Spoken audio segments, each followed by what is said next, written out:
As restaurants slowly begin to open for business, what are the key safety protocols and potential dangers you should be looking for?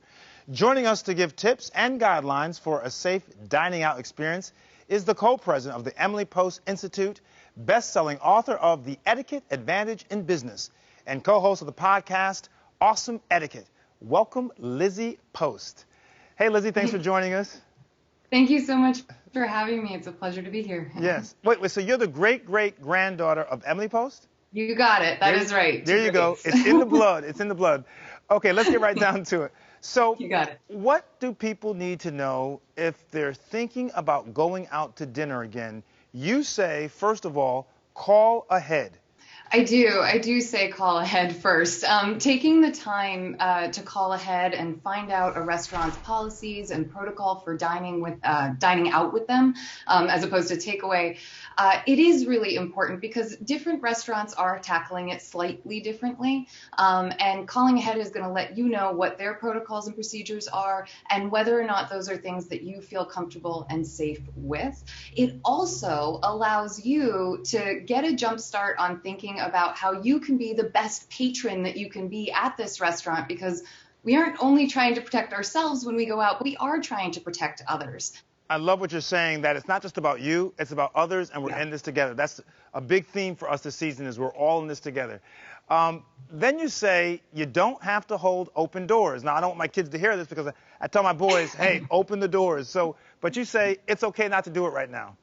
Yeah, you're being a great dad, but right now is particularly the time that you want to remember that 6 foot distance is more important.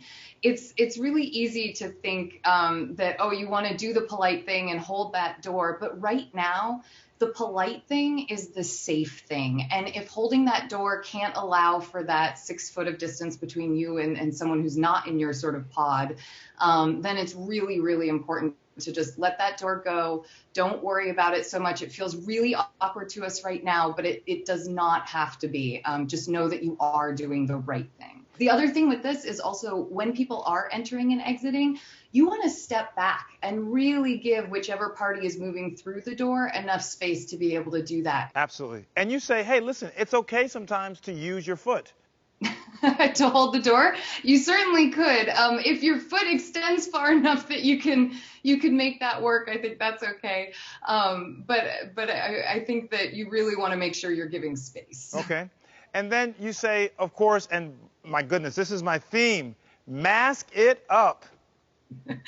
Masking it up is really important. I mean, we're hearing that everywhere. It's often a requirement of the establishments that you're going to be going into, so it's important to do it. But think about not just doing it when you're walking through the restaurant, which we know is really good, or when you're on your way to the restroom. Instead, you want to think about also masking up when your server comes to your table. A lot of people are also choosing to mask up for anytime they're at the table, except for when they're actually, eating or drinking. A lot of people are still afraid to go out. What advice would you give them? I think, you really do want to do what feels safe to you. I would not be encouraging people to leave the home if it's not going to be safe for them. But most of all, we tend to tell people that when you're thinking about going out, to really take the time to think ahead, right? That whole call first that we were talking about, but also arm yourself with patience and with compassion right now. It is so important. We are all trying, and not everybody's going to get it right. People are very stressed. Stress often leads to rudeness. So you really want to arm yourself with that patience and that compassion anytime you're trying to get out of the house these days. You know, Lizzie, I'm going to add to this. I'm going to say if you go into a restaurant and you see that there's someone not wearing a mask who works for the restaurant, talk to the manager and say, hey, listen, this isn't exactly protocol, and you may decide maybe to go somewhere else.